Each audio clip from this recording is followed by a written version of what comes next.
bienvenido. Y bueno, cuéntame, ¿aquí vamos a tener en este momento ahora?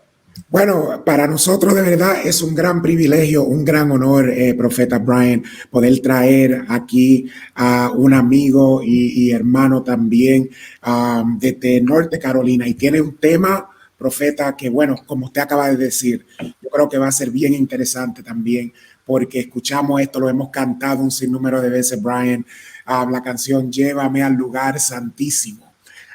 Y bueno, yo creo que hay algo más profundo de entender ese lugar santísimo, especialmente como escuchamos, hay niveles en esto. Profeta, yo quiero rápido arrancar, sin más preámbulo, poder presentar con nosotros el pastor y nuestro amigo Juan Carlos Suaste. Shalom, shalom, mis hermanos, ¿cómo están? Excelente, brother, excelente, bienvenido. Pidió 3 minutos y yo le dije que se los iba a cobrar porque yo sabía que no eran 3 minutos, yo sabía, ¿viste? Lo bueno es que Javes y Juan son amigos, ellos se entenderán después. Yo sabía que no eran 3. Envié a Juan un mensaje, yo le dije, ahora te queda 52 segundos en tu segmento. Bro, con todo, que el Eterno te llene de mucha sabiduría para explicarnos en contexto, en palabra. Pero esta gente ha dejado la vara muy alta. Yo estaba pensando ahorita y dije, oye, esta gente dejó la vara muy alta, ya para mí ya la dejaron altísima. ¿Qué voy a hacer? Ay, Dios mío. Y vamos por más, mi brother. Amén, amén, amén. Así es que contento de estar aquí. Gracias por la invitación. Gracias. Vamos a empezar ya que no nos queda mucho tiempo. Así es que si me activan la proyección por ahí, vamos a empezar ya que no necesitamos mucha introducción. Vamos de lleno a la clase. Me tocó un tema muy interesante, lugar santísimo. Así es que vamos a ver esto. Yo iba a cobrar mi tiempo, así es que yo tengo 1 hora, son 8:30 y yo voy a cobrar mi tiempo. Así es que vamos a empezar. Lugar santísimo. Remy decía una cosa muy interesante. Muchas veces cantamos, escuchamos este canto, yo entro al lugar más santo a través de la sangre del Cordero de Dios. Vamos a ver el contexto del lugar santísimo. Cuando yo hablo del lugar santísimo, tenemos que hablar acerca de varias cosas. Número 1, entender que el tabernáculo, el templo, el monte Sinaí tenía lugares de santidad, niveles de santidad, lo que se conoce como Kedushá.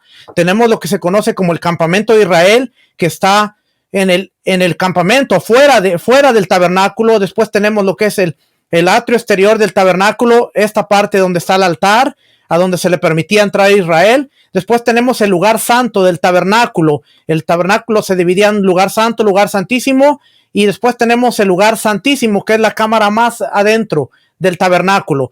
Tenemos que entender que esta área se divide también a través de lo que es Israel, que era el campamento, después los levitas, que ellos tenían acceso al lugar santo, al atrio exterior. Los levitas, los sacerdotes podían trabajar en toda esta área junto con Israel, que traía las ofrendas. Después tenemos el lugar santo del tabernáculo, donde solamente los sacerdotes podían entrar a esta área. Y después tenemos el lugar santísimo, que solamente el sumo sacerdote era la única persona que podía entrar hasta este lugar santísimo. Así es que son los niveles de santidad en los cuales nos vamos a manejar, y espero que esta clase sea de bendición. Así es que cuando yo hablo del lugar santísimo, lo primero que usted puede pensar es, bueno, Mateo 27:50, mas Jesús, habiendo otra vez clamado a gran voz, entregó el espíritu, y he aquí el velo del templo se rasgó en dos, de arriba abajo, y la tierra tembló, y las rocas se partieron, y se abrieron los sepulcros,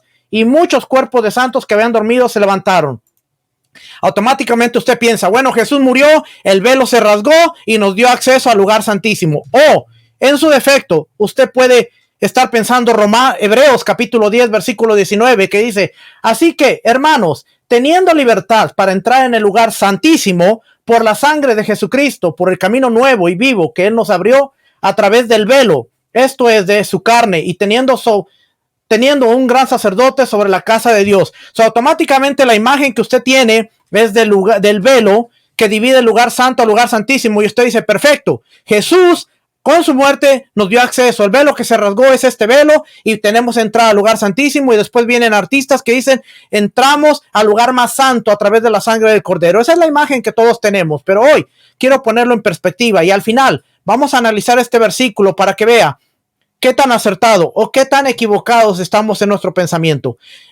Mi objetivo no es decirle usted está bien, yo estoy mal. Mi objetivo no es decir que usted no sabe nada. Mi objetivo es ver cómo a través de la educación podemos tener la Biblia en su perspectiva, cambiar el vocabulario, cambiar la mentalidad, cambiar la forma de ver la Biblia y poder avanzar de una manera más efectiva. Así es que el objetivo que yo tengo, la misión que yo tengo es ser un facilitador de educación, ser un educador para que todos podamos llegar al mismo entendimiento y podamos ver la Biblia de una manera que quizás nunca la habíamos considerado, ¿ok?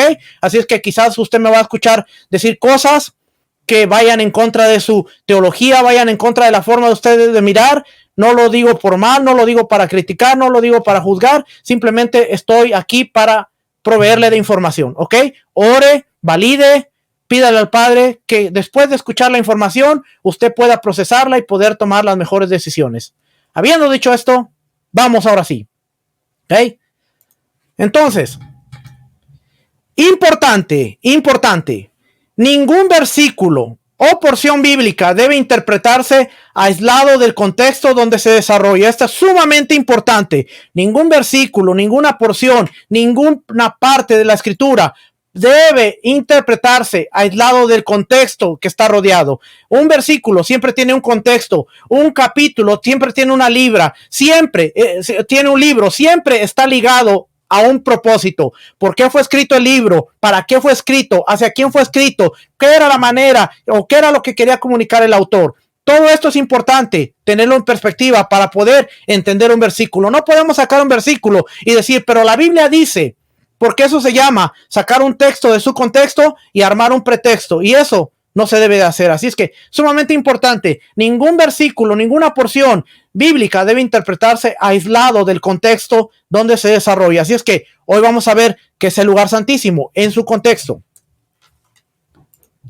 Abróchese los cinturones que vamos a despegar rápido y fuerte. Lugar santísimo viene de la palabra Kodesh HaKodashim. Era la habitación más interna del tabernáculo y del templo. Y aquí usted lo ve en una flechita. Es Kodesh HaKodashim. Quiero que usted recuerde esta palabra. Kodesh HaKodashim, el lugar santísimo, el lugar más alejado del tabernáculo. La revista Archaeology of the Land of the Bible, la arqueología de la tierra de la Biblia, nos dice, los templos de las antiguas culturas del cercano oriente fuera de Israel también incluyeron en algunas ocasiones espacios que podrían compararse con el lugar santísimo. Por ejemplo, el santuario de Arad incluía un cubículo elevado que medía alrededor de 4 pies sobre el muro oeste. Esto se encuentra en el Archaeology of the Land of the Bible, la página 496. ¿Okay? También vemos que dice que en la década de 1930 los estudiosos notaron que la estructura y componentes del tabernáculo y el relieve que representa el campamento de Ramsés en Kadesh eran muy similares. El área fuera de su tienda del trono, rodeado por su ejército en los 4 lados, era exactamente el del tabernáculo, rodeado por los 4 lados por las 12 tribus de Israel. Los campamentos también tenían las mismas proporciones. Ambos tenían un santuario exterior que era del doble de largo, que era de ancho, adyacente a un santuario interior, que era cuadrado y con la misma dimensión como el ancho del santuario exterior. Ambos tenían una entrada este. En la tienda de Ramsés, las alas de los dos, oiga, ponga atención, en la tienda de Ramsés, las alas de 2 halcones que se enfrentaron, que se miraban mutuamente, era el símbolo de Faraón, al igual que los querubines protegiendo el arca. Y aquí en la imagen de arriba está el campamento de Ramsés. Aquí usted ve la cámara de Faraón, que representa el lugar santísimo. Aquí está la tienda de recepción y aquí está el pasillo, la entrada en el este. Después ve el tabernáculo. Aquí está el lugar santísimo, lugar santo, y aquí está la entrada en el este. Después usted ve el templo, el lugar santísimo, y aquí usted ve el lugar santo, y aquí están las 2 columnas de la entrada. ¿Ok? Bien interesante, porque ahora estamos viendo que el campamento de Faraón, no solo esto, sino que el ejército rodeaba el campamento, al igual que en el tabernáculo, las tribus de Israel estaban rodeando al campamento, al tabernáculo de Dios. Esto era muy común en el antiguo Medio Oriente. El rey ponía su tienda en el centro, el ejército estaba alrededor y cualquier persona que veía el ejército sabía que el rey estaba dentro de ese campamento. Así que las naciones, cuando miraban el tabernáculo, especialmente con el fuego, sabían que en medio de ese tabernáculo estaba el rey de Israel, que estaba reinando sobre Israel. Bien interesante esto. ¿Ok?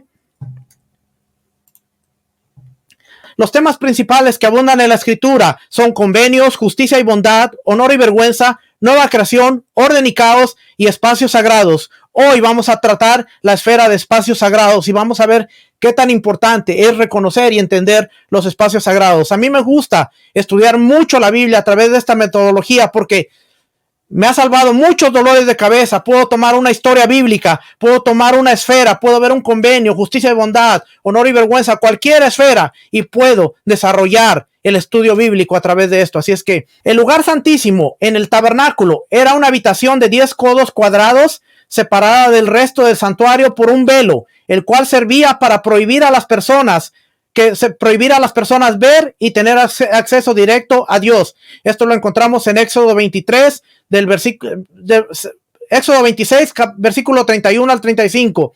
Esta idea era reforzada por las imágenes de querubines hábilmente talladas dentro de las cortinas. En este lugar se encontraba el arca del pacto y el propiciatorio, 2 querubines tallados en madera de olivo chapados en oro que protegían el acceso a la presencia de Dios, tal como lo hicieron en el huerto del Edén. Y aquí vamos a encontrar algo interesante, que los querubines servían como guardianes para el acceso, tal como en el Edén. Así es que ahora vamos a conectar esto con el Edén. Las imágenes del tabernáculo, aquí usted ve las cortinas con los querubines y aquí usted ve la imagen del huerto del Edén con 2 querubines. Ahora, no se espante de los querubines, porque vamos a hablar un poquito de los querubines, porque aquí usted ve unos leones alados y usted dice, bueno, pero a mí me enseñaban que los querubines eran unos hombres con alas y algo bonito así. Así es que en este lugar se encontraba el arca del pacto y el propiciatorio, 2 querubines tallados en madera de olivo chapados que protegían el acceso a la presencia de Dios, tal como lo hicieron en el Edén. Génesis 3:24, donde el lugar santísimo estaba en el Edén. Este lugar era donde se unía el cielo y la tierra. El arca del pacto dentro del lugar santísimo también se llama el estrado del Señor. Donde se encontraba el arca se le llama el estrado del Señor. Los querubines extendieron sus alas sobre el lugar del arca. Primera de Reyes 8:7. Los querubines ocupan un lugar destacado en la iconografía del antiguo cercano oriente, como guardianes de la deidad. Oiga, ponga atención, los querubines eran guardianes de la deidad. Son un cruce entre esfinge, las alas, un humano, rostro femenino, león, cuerpos y pies, y patas de toro, las patas traseras y a veces también pies. Aparecen excelentes ejemplos en el arte egipcio del segundo milenio, así como en la pintura de Mari, la mampostería del siglo X en Ain Dara y el marfil tallado en Aslan Taz en Siria. Esto viene del comentario ilustrado de los antecedentes bíblicos del Sonderban. Mire, hay un libro que se llama El simbolismo del mundo bíblico, así se llama está en inglés. El simbolismo del mundo bíblico. Un libro sumamente interesante, porque mire, a veces nosotros oímos el que cabalga en las nubes en los salmos. Usted sabe que el dios cananeo, Baal, se le consideraba como el dios que cabalgaba en las nubes. ¿Será que la Biblia está utilizando un lenguaje pagano? ¿O será que la Biblia está utilizando a elementos que la gente entendía, que la gente podía relacionar y que la gente podía ver? Mire, vamos más para allá para que usted entienda. Así es que si usted quiere entender los salmos y muchas partes de la Biblia, consígase este libro. Se llama El simbolismo del mundo bíblico, la iconografía del antiguo Medio Oriente y el libro de los salmos. ¿Okay? Muy interesante. ¿Por qué? Porque lo que vamos a ver en adelante, mire lo que le voy a enseñar. Los querubines, las esfinges aladas o figuras de querubines de la iconografía religiosa y real en Egipto, Mesopotamia y el Levante se corresponden muy bien con las criaturas descritas en el lugar santísimo del templo. Se describen muy bien. Un relieve en la pared de Mari representa a tales criaturas flanqueando un fértil árbol de la vida, mientras un ser divino convoca al rey. Varios de los templos del norte de Siria produjeron querubines de piedra que recuerdan a los que se describen en este pasaje. Aquí en medio está el árbol de la vida, lo que ellos consideraban el árbol de la vida, y aquí están los querubines guardando el acceso al árbol de la vida. Se agazapaban a la entrada de los templos para, al parecer, reforzar el temible, se agazapaban a la entrada de los templos para, al parecer, reforzar el temible poder de la deidad y demarcar el perímetro de su presencia. Los querubines y el arca en la parte más interna del templo probablemente representan el estrado de los pies de Adonai.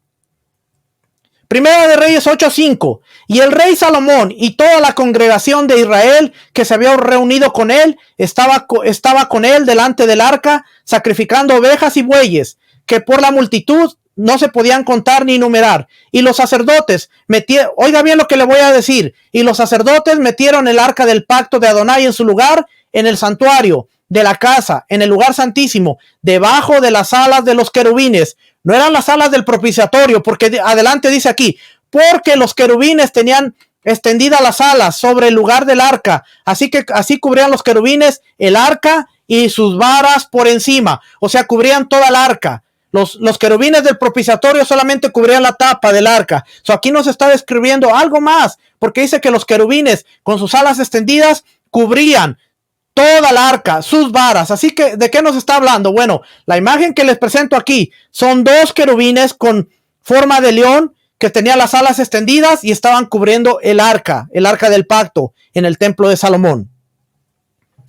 Aquí, como en otros lugares, Salomón parece haberse apropiado de elementos de las culturas circundantes y ponerlos al servicio de Adonai. Los israelitas encontraron la fuerza y la majestad de Dios a través de la iconografía y el vocabulario artístico muy conocido en su época. Habría evocado en el adorador tanta reverencia como un conjunto de asociaciones que remontan el Axis Mundi, el punto de encuentro entre el cielo y la tierra, e incluso el esplendor del propio Edén. Un israelita veía estas figuras y decía, ahí está el poder de Dios. Nosotros lo vemos y decimos, eso es paganismo, para que vea cómo está la diferencia de culturas. Hace unos años se quemó la catedral de Notre Dame. Y mucha gente salió corriendo y dijeron, por las figuras y por lo que tenían, y Dios está haciendo juicio, porque esas figuras eran paganas, eran diabólicas, eran no sé qué. Mire, nosotros no entendemos que para esa gente que construyó esa catedral, esos eran protectores y guardianes de ese espacio. Para usted y para mí es paganismo, para ellos era reverencia a la deidad. Para que vea cómo están las cosas. Cuando no entendemos, nosotros venimos y decimos, eso es pagano. Ahora yo le hago una pregunta. Si usted en su mente está diciendo, esos leones eran paganos, ¿por qué más adelante dice que la gloria de Dios descendió, consumió el holocausto y los sacerdotes no podían ministrar porque la gloria y la presencia de Dios era tan grande? ¿Cómo Dios se podía mover en algo pagano? Te lo dejo ahí para pensar.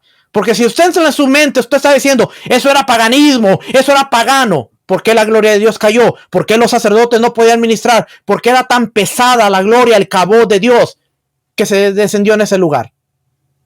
Porque para ellos, un israelita veía eso y ellos decían, esos son los guardianes, representan el poder, representan la autoridad, representa que nadie de nosotros puede pasar ese espacio sagrado. Yo fui uno de los que salió diciendo que la catedral de Notre Dame, y después tuve que arrepentirme porque yo me di cuenta que dentro de la iconografía, para ellos representa una cosa que es muy diferente para mí. Y muchas veces tenemos que ser más lentos en hablar y más rápidos en estudiar, validar y pensar. Solo se la dejo ahí para que usted vea. ¿Ok? Así es que los israelitas encontraron la fuerza y la majestad de Dios a través de la iconografía y el vocabulario artístico muy conocido de su época, habría evocado en el adorador tanto reverencia como un conjunto de asociaciones que se remontan al Axis Mundi. ¿Qué es el Axis Mundi? El punto de encuentro entre el cielo y la tierra, incluso el esplendor del propio Edén. Para ellos lo veían y era culturalmente, ok, sabemos qué es lo que representa el Edén. Así es que aquí hay una foto más clara. Aquí ve los dos querubines y el arca de aquí debajo, para que vea que cuando leemos Primera de Reyes nos estamos perdiendo de un gran punto de información por no entender el contexto cultural. En el templo de Salomón, el lugar santísimo era una habitación de 20 codos cuadrados revestida completamente de oro. Primera de Reyes capítulo 6, versículo 19 al 32, Segunda de Crónicas, capítulo 3, versículo 8 al 14. Las puertas inferiores del lugar santísimo también estaban revestidas de oro. Primera de Reyes, capítulo 7 y Segunda de Crónicas, capítulo 4, versículo 22. En la dedicación del templo, el arca se colocó en esta habitación debajo de los dos querubines. Primera de Reyes, capítulo 8, versículo 6 al 11 y Segunda de Crónicas, capítulo 5, versículo 7. Bell sugiere que el templo de Israel era un modelo en miniatura del enorme templo cósmico de Dios, lo cual iba a dominar los cielos y la tierra al final de los tiempos. Esto se encuentra en su libro The Temple, Edén the Temple, a la página 16.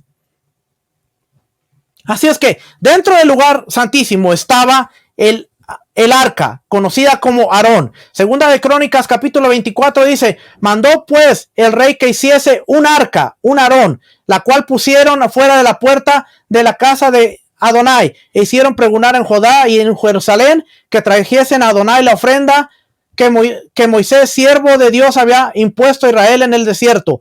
Vamos a ver el uso de la palabra Aarón. Aarón significaba un cofre para las ofrendas, pero también significaba un ataúd. Génesis 50:24. Y murió José a la edad de 110 años y lo embalsamaron y lo pusieron en un ataúd. Aquí la palabra ataúd es la palabra Aarón, un ataúd en Egipto. Si es que la palabra Aarón significa ataúd, significa cofre. Esto es bien interesante porque cuando nos damos cuenta que Israel caminaba en el desierto, ahora encontramos que Israel caminaba con dos arcas. Estaba el arca del pacto y estaba el arca de los huesos de José. Había un arca que contenía las tablas de la ley, el Aarón, pero había otra palabra que se llamaba arca, pero era el ataúd de los huesos de José, el testimonio de que iban a salir libres de Egipto. Y estaba el testimonio de la palabra de Dios. Las dos arcas contenían un tipo de testimonio. Las referencias al arca aparecen en 53 en diferentes formulaciones, 195 veces, solo 53, un poco más de la cuarta parte del número total se refieren al arca sin ninguna calificación, y muy pocos de ellos ocurren sin un referente antecedente con un nombre más completo como el arca. ¿Okay? Para que usted vea aquí esto. El arca de Dios se asocia con mayor frecuencia, 82 veces, con algún nombre divino. El arca de Dios, el arca de Adonai, el arca del Dios de Israel, el arca del Señor de toda la tierra o similares. La mayoría de estos ocurren en la historia deuteronomística, la de Deuteronomio. El resto está en Crónicas, en la narración del arca en Primera de Samuel, capítulo 4 al 6. Aprendemos que el arca está asociada con el nombre divino, Yud Hei Vav, Adonai de los ejércitos, que se está sentado sobre los querubines, el Aarón. Primera de Samuel 4:3 dice: cuando volvió el pueblo al campamento, los ancianos de Israel dijeron: ¿por qué nos ha herido hoy Adonai delante de los filisteos? Traigamos a nosotros de Silo el arca del pacto de Adonai, para que viniendo entre nosotros nos salve de la mano de nuestros enemigos. Y envió el pueblo a Silo, y trajeron de allá el arca del pacto de Adonai, de los ejércitos, que moraba entre los querubines. Fíjese, porque estamos hablando del elemento que está en el lugar santísimo, que representa el trono de Dios, la autoridad de Dios. Y vamos a ver qué hacía esta arca. Y los dos hijos de Elí, Ofni y Fines, estaban ahí con el arca del pacto de Dios. Una excepción es el nombre del arca de Dios de Israel, las 7 apariciones de las cuales se pone en boca de los filisteos. Son las 7 veces que aparece como el arca del Dios de Israel, es porque los filisteos están hablando de esa manera.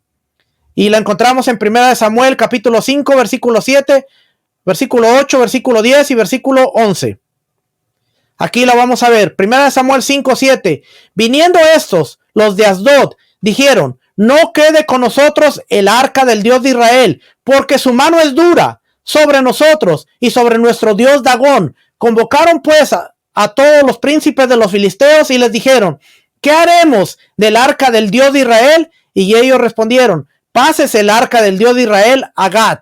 Y pasaron allá el arca del Dios de Israel. Y aconteció que cuando la habían pasado, la mano de Adonai estuvo contra la ciudad con gran quebrantamiento, y afligió a los hombres de aquella ciudad, desde el chico hasta el grande, y se llenaron de tumores. Entonces enviaron el arca de Dios a Ecrón, y cuando el arca de Dios vino a Ecrón, los ecronitas dieron voces diciendo: han pasado a nosotros el arca de Dios de Israel para matarnos a nosotros y a nuestro pueblo. Hermano, la gente le temía al arca. La gente le temía porque sabían que era el trono de Dios, era donde la presencia de Dios estaba, y donde el arca se posaba, hacía estragos con las deidades, con las ciudades, con las personas. Destronó a Dagón, le cortó la cabeza, la trataron de meter al templo de Dagón, y al siguiente día encontraron a Dagón de rodillas, sin cabeza, destruido, y los filisteos decían: no podemos con esto, porque esto es la presencia de Dios. ¿Cómo nos deshacemos de ella? Se debe atribuir algún significado a las designaciones específicas en la narración sobre la permanencia del arca. Seguramente es que el arca representa el poder del Dios de Israel y representa la mano de Adonai.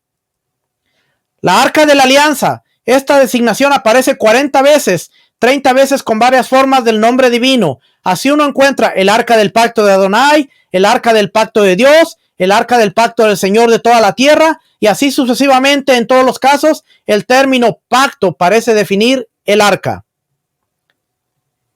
Berit Aarón, el cofre de oro que contenía las tablas del pacto, cumplía una función práctica y simbólica, y esa era funcional tanto para los rituales como para los milagros. Los israelitas creían que el arca del pacto era simbólicamente el trono de Adonai, que representaba su presencia misma en la tierra. La palabra hebrea para arca, Aarón, designa un cofre o un ataúd. Sin embargo, la Biblia hace una clara diferencia entre el arca del pacto y un cofre común. Si bien el nombre más común para el arca es el arca del pacto, también se le nombra como el arca de Dios, el arca del poder, el arca santa, el arca del testimonio o simplemente el testimonio. Los esquemas detallados para la construcción del arca se encuentran en Éxodos capítulo 25, versículo 10 al 22. La narración es meticulosa, en el sentido que registra la construcción de manera precisa. Estaba hecha de madera de acacia y revestida de oro. Además, el cofre tenía anillos en los que se le insertaban las varas para transportarla. La tapa se llamaba el propiciatorio. El propiciatorio era una pieza sólida de oro que contenía 2 querubines adosados. El arca tenía que ser de codo y medio aproximadamente, 111 centímetros de longitud y un codo y medio, 67 centímetros de ancho y un codo y medio de alto. Aunque la Biblia no detalla el peso, se estima que el arca pesaba unos 130 kilos. Estaba pesadita el arca. Hay cierta confusión sobre lo que contenía el arca. Las tablas del pacto definitivamente estaban dentro del arca. Primera de Reyes capítulo 8-9 señala que dentro del arca solamente estaban las 2 tablas de piedra. Sin embargo, el autor de Hebreos menciona otros 2 artículos dentro del arca: una urna de oro que contenía el maná y la vara de Aarón que reverdeció, Hebreos 9:4. La explicación más probable es que las tablas fueron los únicos objetos que estaban en el arca, mientras que la vara y el maná estaban delante del arca dentro del lugar santísimo. El arca representaba la presencia y la autoridad de Dios sobre la nación de Israel. Además, representaba el pacto de Dios con los israelitas y la obediencia que esperaba de ellos. Se le han atribuido varios significados, pero fundamentalmente representa la presencia permanente de Dios junto a los israelitas, dado que guardaba la ley. También era un símbolo de obediencia a la voluntad de Dios. El arca simboliza el trono y el poder de Dios. Jeremías 3, 16 y 17, Salmo 132, versículos 7 y 8. La historia de Usa, segunda de Samuel, capítulo 6, versículos 6 al 9, demuestra la importancia que tiene la obediencia fiel y el respeto a los límites que Dios estableció. Usa invadió la presencia y la soberanía de Dios cuando tocó el arca. Eso también nos ayuda a entender el significado de la disposición del arca dentro del lugar santísimo. Dios estaba presente con el pueblo, pero seguía siendo santo e intocable. Lo único que hizo Usa es, llevaban el arca con unos carros y unos bueyes, el arca se iba a caer. Usa en su corazón y en su buena intención la quiso detener para que el arca no cayera y Dios lo mató. Hermano, las buenas intenciones no sirven delante de Dios. Cuando no respetamos los espacios sagrados, cuando transgredimos, cuando cometemos sacrilegio en las cosas santas, no importa el buen corazón, podemos encontrar aún la muerte. Usa solamente dijo, voy a hacer un favor, el arca se va a caer, la voy a detener, pero no era sacerdote y Dios no le mandó que se metiera en ese espacio y terminó muerto. Así es que hay una gran lección, porque la presencia de Dios se respeta, mi hermano. La presencia de Dios hay que honrarla. ¿Cuántos de nosotros muchas veces en nuestra ignorancia o en nuestra emoción nos paramos frente a un altar y decimos que caiga fuego, que nos consuma, manda fuego, manda fuego, manda fuego? Hermano, a veces no sabemos ni lo que pedimos. Que venga tu presencia, ven tu presencia y lléname todo. Hermano, es un lenguaje muy popular, un lenguaje que se oye muy bonito, pero dentro de la legalidad bíblica, es un lenguaje que nos puede provocar muchísimo daño. Los hijos de Aarón eran sacerdotes. Hicieron algo que no se les mandó. Eran ungidos para el oficio del sacerdocio, pero que trataban de ofrecer incienso cuando no se les mandó. Y el mismo fuego que descendió para inaugurar el tabernáculo fue el mismo fuego que los quemó por hacer algo que no se les mandó. Los espacios sagrados se respetan, pero ¿cómo vamos a respetar algo que no sabemos, algo que no estudiamos y algo que no entendemos? Segunda de Samuel capítulo 6 versículo 6 dice: cuando llegaron a la era de Nacón, Usa extendió su mano al arca de Dios y la sostuvo, porque los bueyes tropezaban, y el furor de Adonai se encendió contra Usa, y lo hirió ahí Dios por aquella temeridad, y cayó muerto junto al arca de Dios. Y se entristeció David por haber herido a Adonai a Usa, y fue llamado a aquel lugar Pérez Usa hasta hoy. Y temiendo David a Adonai aquel día dijo: ¿cómo ha de venir a mí el arca de Adonai?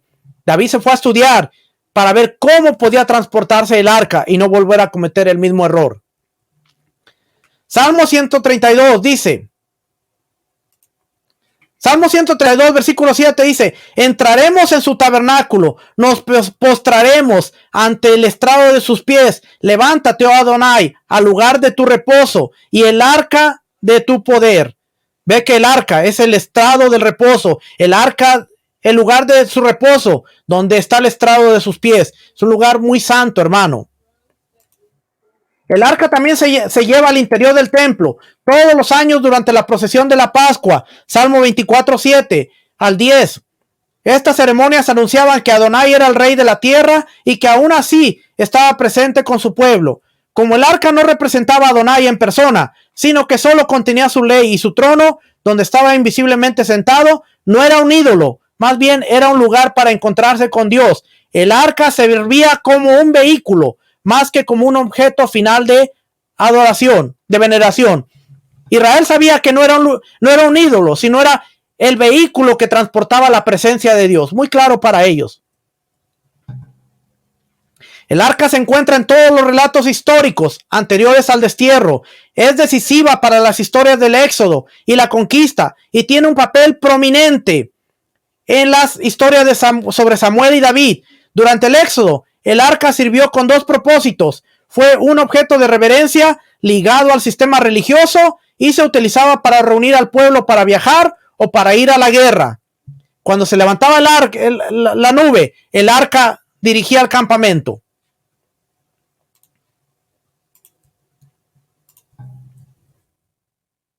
Estas dos funciones proveían de la naturaleza esencial del arca como trono de Dios. El uso del arca como punto de reunión se señala en Números, capítulo 10, versículo 25-26. Cuando el arca partía, el pueblo se movía, mientras que cuando el arca descansaba, el pueblo acampaba. Este uso del arca es análogo al movimiento de la columna de humo y de fuego. la cual también representaba la presencia de Dios.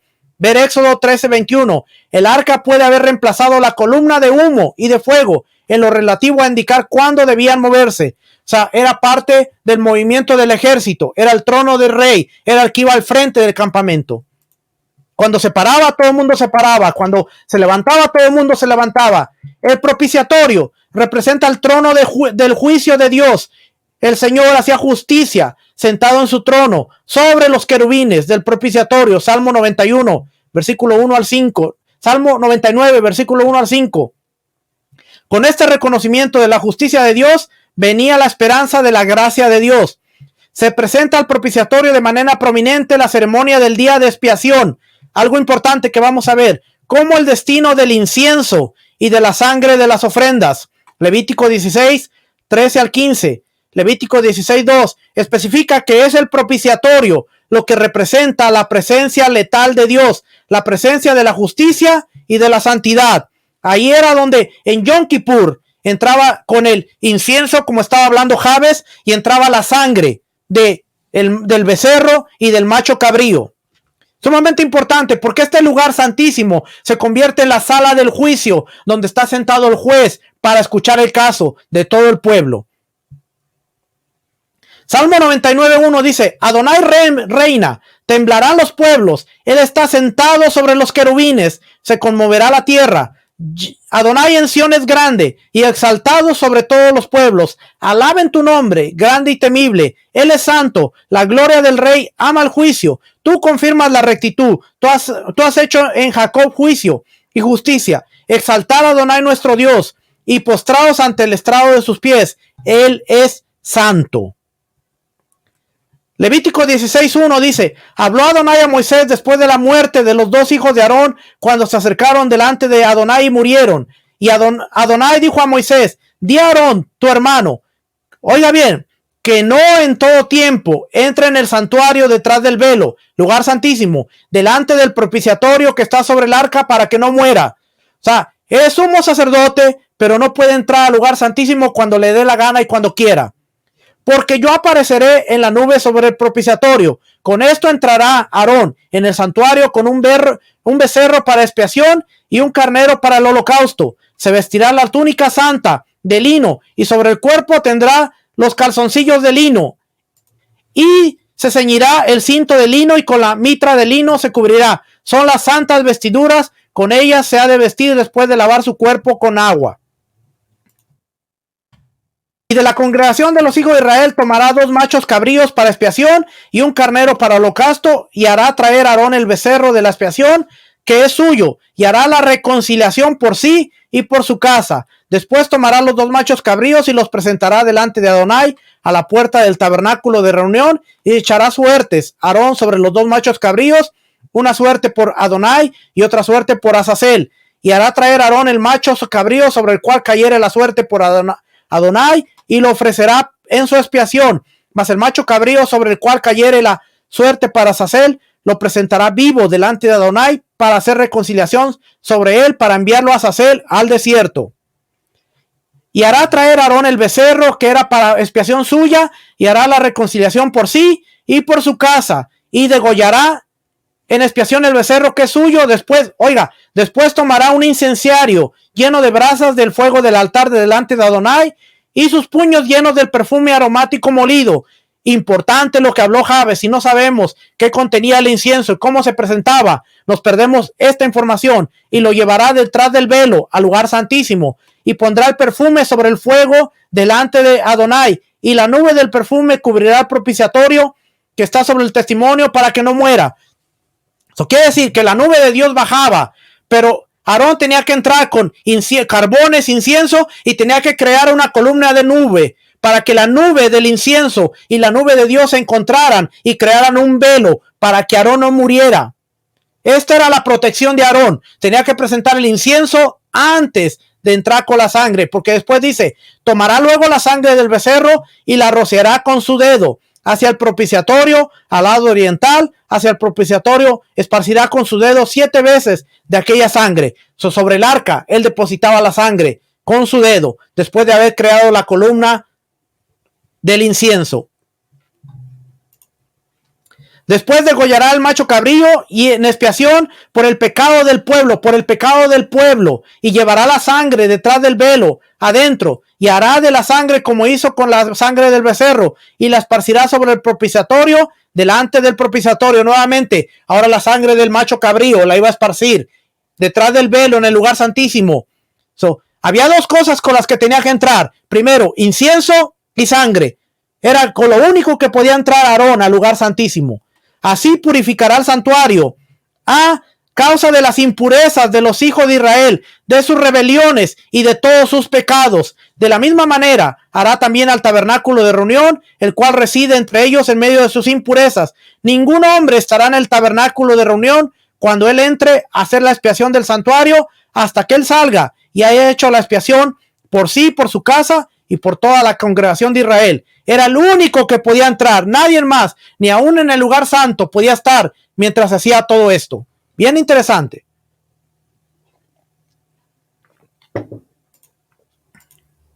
Ahora, lo que le acabo de leer, vamos a ver Hebreos capítulo 9, y usted va a escuchar el lenguaje y usted va a decir, ahora lo entiendo.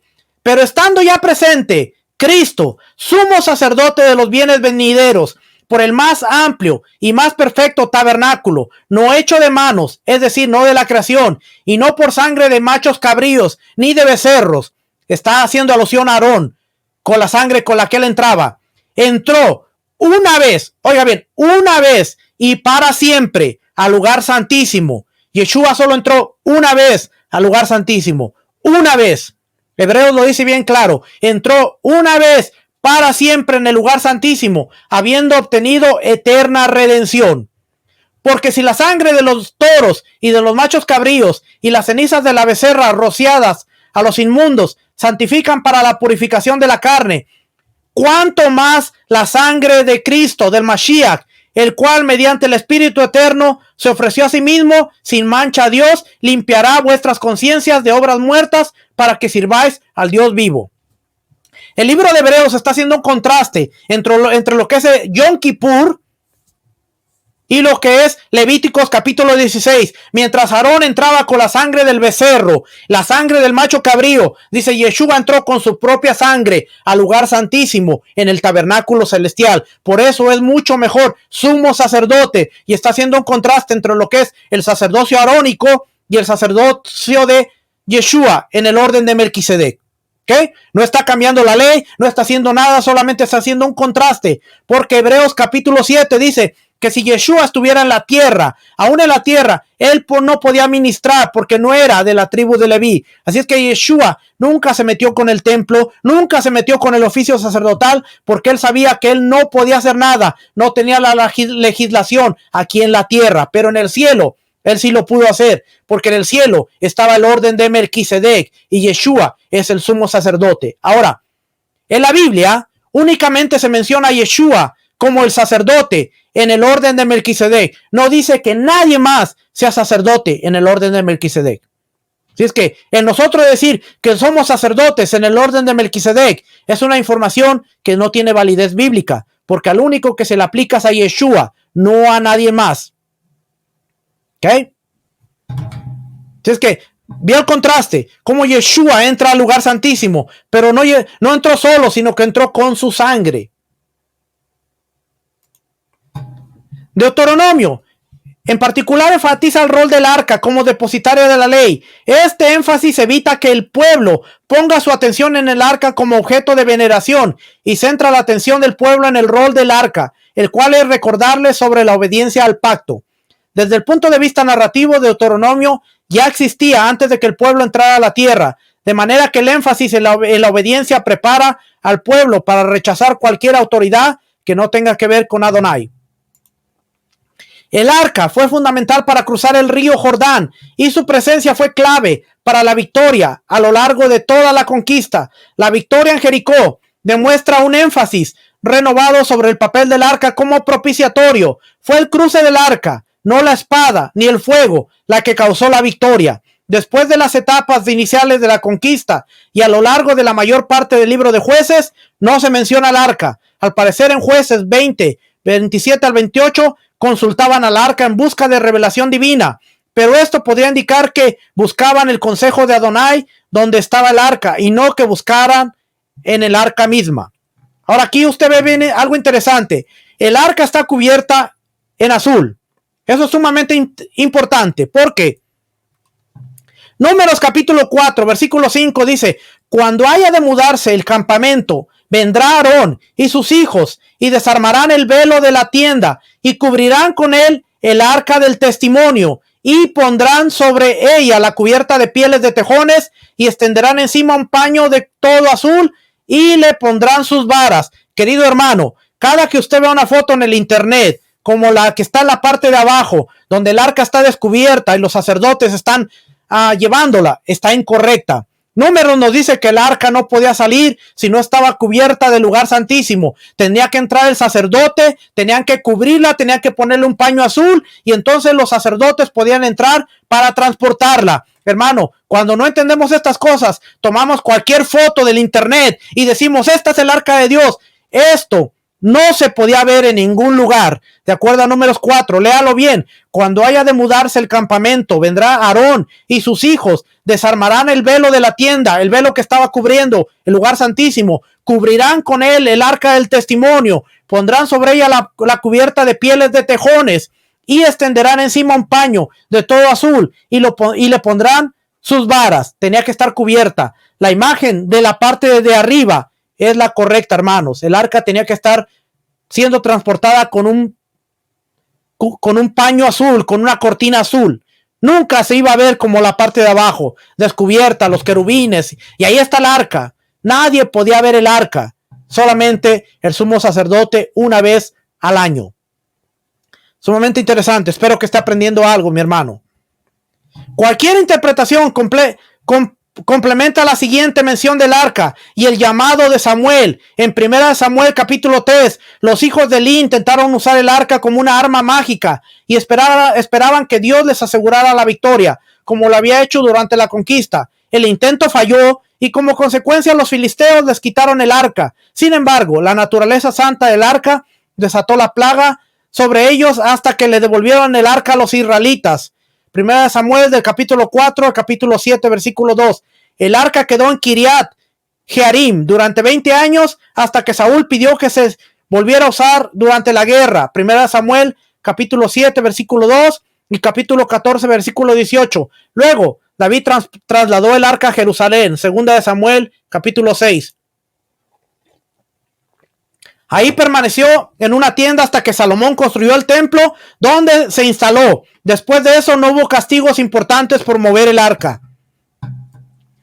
Después del destierro, no hay registro del arca. Esto cumple la profecía de Jeremías 3:16. Tanto los egipcios como los babilonios saquearon los tesoros del templo. Sin embargo, Jeremías 3:16 y 17 propone que el arca aún estaba en el templo antes del destierro a Babilonia. Sea que se haya perdido durante el asedio babilónico o no, el arca desaparece de los registros bíblicos después del periodo de Jeremías. También estuvo ausente en el segundo templo, en el cual se sustituyeron con una especie de piedra conmemorativa para las ceremonias del día de la expiación. No había arca en el segundo templo. Varias leyendas famosas sobre la continuidad de la existencia del arca provienen de Etiopía. Según la leyenda principal, Menelik, el supuesto hijo de Salomón y de la reina de Saba, dispuso que el arca se sacara del templo y se reubicara en la capital de su reino, Asum. El arca estuvo ahí por lo menos durante hasta el siglo XIII, después de la era común, cuando un visitante egipcio, Abu Salih, supuestamente la vio. Esto está en el libro Ethiopian Legend of the Ark, a la página 103 y 114. Sin embargo, esta leyenda tiene poco credibilidad y el arca no ha sido localizada fidedignamente ni ha vuelto a aparecer. Es una leyenda que está ahí por si usted la ha escuchado, pero no se ha validado. Lo que sí se ha validado es lo que nos dice Segunda de Macabeos, capítulo 2. El libro de Segunda de Macabeos, capítulo 2, versículo 5 dice: cuando llegó Jeremías, encontró una estancia en forma de cueva. Ahí metió la tienda, el arca y el altar del incienso y tapó la entrada. Volvieron algunos de sus acompañantes para marcar el camino, pero no pudieron encontrarlo. En cuanto Jeremías lo supo, lo reprendió diciéndole: este lugar quedará desconocido hasta que Dios vuelva a reunir a su pueblo y le sea propicio. Oiga bien, el Señor entonces mostrará todo esto y aparecerá la gloria del Señor y la nube, como se mostraba en el tiempo de Moisés y cuando Salomón rogó que el lugar fuera solamente consagrado. Este detalle es sumamente importante porque nos está diciendo que Jeremías metió el arca en una cueva y va a ser revelada cuando el Señor reúna a su pueblo y estén todos juntos en la tierra. Entonces va a haber nubes, va a haber la gloria como en el Sinaí. Ahora, lo voy a llevar a un pasaje que hemos leído muchas veces y tal vez hoy va a poder hacer la conexión. Versículo 8 dice: el Señor entonces mostrará todo esto y aparecerá la gloria del Señor y la nube, como se mostraba en el tiempo de Moisés y cuando Salomón rogó que el lugar fuera solamente consagrado. Apocalipsis 11:19 dice: y el templo de Dios fue abierto en el cielo, y el arca de su pacto se veía en el templo, y hubo relámpagos, voces, un terremoto y grandes granizos. Es una gran conexión con Segunda de Macabeos, porque vemos que hay relámpagos, hay voces, hay truenos. ¿A qué le apunta esto? Sinaí, nubes, voces, truenos, relámpagos.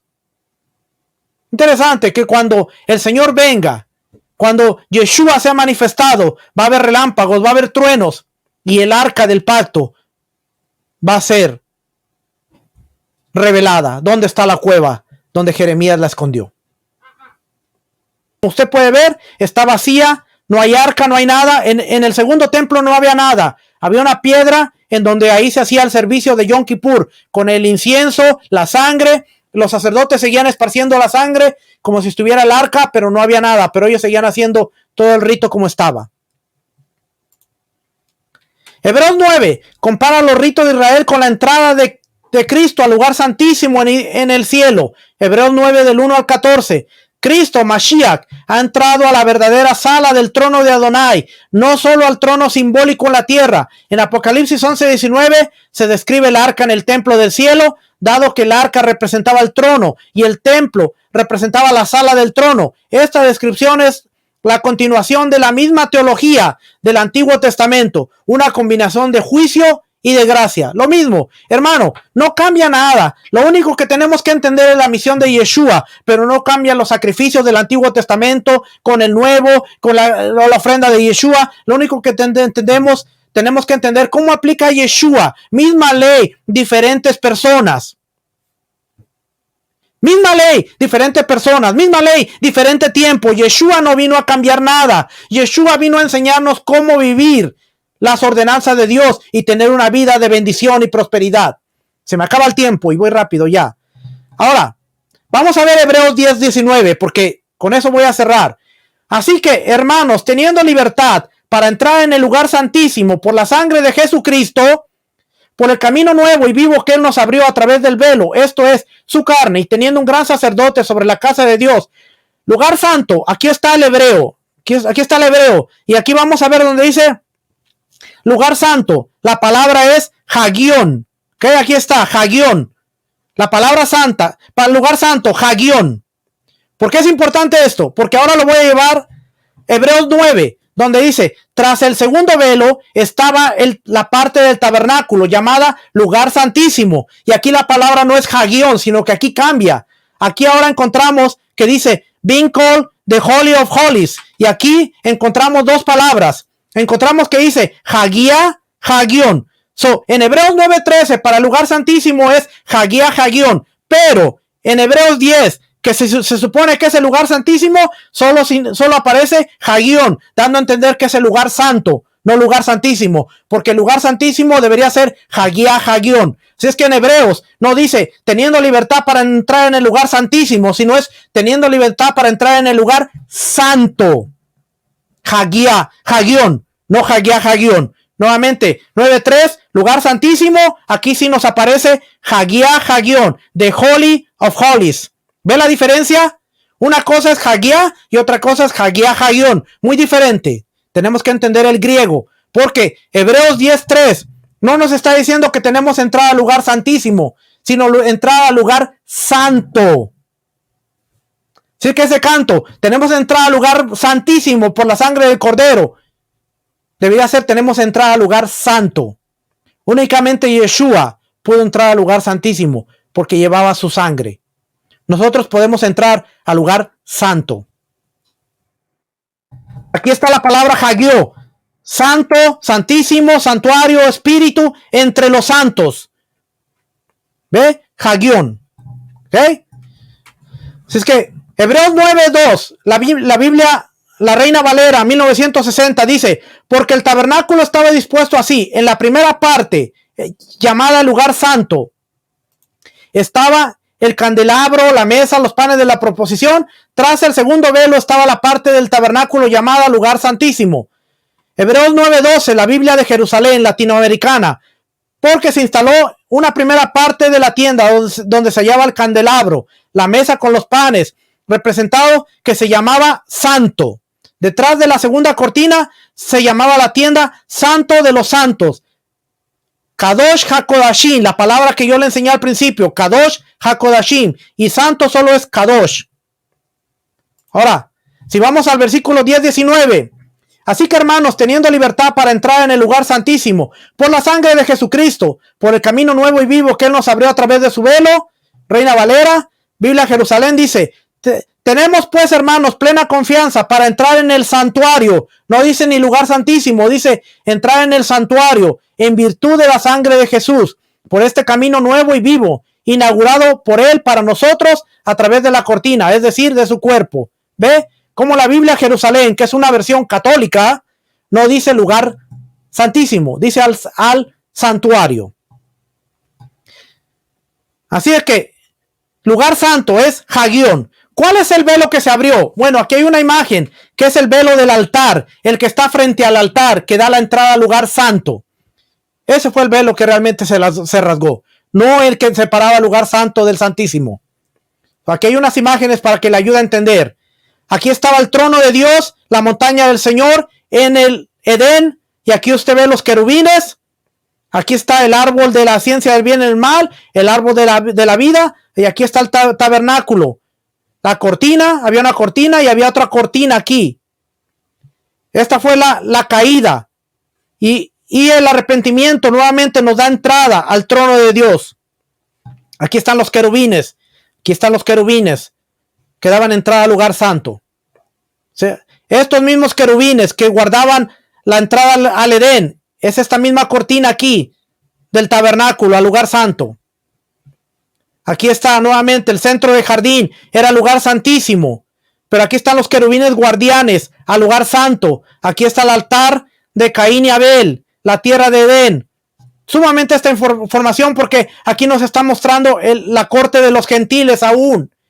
Cuando fue expulsado Caín, fue a la tierra del este, más allá, a la tierra de Nod. Así es que tenemos entrada al lugar santo. ¿Qué había en el lugar santo? En el lugar santo estaba la mesa de los panes de la presencia, la menorá y el altar del incienso. La mesa de los panes de la proposición, en el cual se guardaban 12 panes que se reemplazaban semanalmente, simboliza la dependencia de Israel para sostenerse y sobrevivir. La menorá, la lámpara de 7 brazos. Menorá representa la iluminación del Ruach de Elohim, Espíritu de Dios, alumbra sobre los panes frente a ella, como el Espíritu de Elohim iluminando las 12 tribus de Israel. Y estaba el altar del incienso. Mientras este se quemaba, el humo ascendía y se filtraba sobre el velo de separación, alcanzando el arca del pacto que representaba el mismo trono del Eterno aquí en la tierra. Eso quiere decir que el Eterno te ve, porque la mesa de los panes era la mesa del Hapanim, la mesa donde Dios te ve, la menorá, donde Dios se ilumina su rostro sobre ti y produce bendición, y el altar del incienso donde el Eterno escucha tus oraciones, de acuerdo a Apocalipsis, son las oraciones de los santos. Así es que Yeshua nos abrió la entrada al lugar santo, donde tenemos la dependencia, tenemos el Espíritu de Elohim y tenemos el altar donde nuestras oraciones son escuchadas delante del Rey. Estos muebles representan o recrean el huerto en Edén, donde el lugar donde todo comenzó. Yeshua nos dio la entrada al Edén, nos regresó al Edén, donde todo comenzó, donde Adán y Eva experimentaban el cielo en la tierra a través del tabernáculo. Fueron expulsados, pero a través de Yeshua volvimos a tener entrada hacia el tabernáculo. Amén. Pastor, de verdad que le agradecemos este tiempo. Tremenda enseñanza sobre lo que es también el lugar santísimo. Yo creo que trajo mucha claridad también para muchos individuos que están estudiando también y profundizando en lo que es la casa del Padre, también el templo. Tremenda enseñanza, de verdad que sí. No sé si el profeta Brian tiene algo también que soltar de esta tremenda clase. No, tremendo, de verdad, como le decía el maestro Javes, estudiar el templo en el contexto nos da mucha claridad, especialmente lo que Juan mencionaba acerca del velo. Ya se rasgó el velo, entra en el lugar santísimo, entra al lugar más alto, y realmente cuando no conocemos el contexto de las cosas, 13 velos, como decía Juan, imagínense, ¿cuál de esos velos se rompió? Bueno, ya Juan lo acaba de decir, ¿no? Pero para poder hacer un poco acá de jocoso, o sea, 13 velos, imagínense, a veces se enfoca, no, ya se rompió uno, ya, y entonces se saca, como dice el texto, de su contexto. Imagínate, si Usa murió por tocar el arca y nosotros queremos entrar al lugar santísimo, y a veces aún moralmente impuros y ritualmente impuros, porque ¿qué fue lo que profanó el altar en el templo de Jerusalén? La historia de Macabeos, si nosotros entendemos qué profanó el altar, Antíoco Epífanes vino y puso un puerco en el altar, y eso profanó el altar. Ahora, si nosotros somos templo y morada del Espíritu y seguimos comiendo puerco, imagínate qué tan profanado está nuestro altar. Solamente ahí la dejo. Tiro esa ahí para que la medite, duerma con ella, y si usted dice, yo soy el templo, Espíritu Santo, ven y consúmeme, y si hay algo impuro dentro de usted, ay, papá, por la misericordia de Dios no somos hechos cenizas, ¿ok? Solo por la misericordia de Dios. Se encendió Juan por aquí. Se encendió. No, tremendo. Pastor, muchísimas gracias por este tiempo. Agradecemos a Hashem por tu vida. Seguimos conectados con los que están allí. Muchísimas gracias, Pastor. Bendiciones.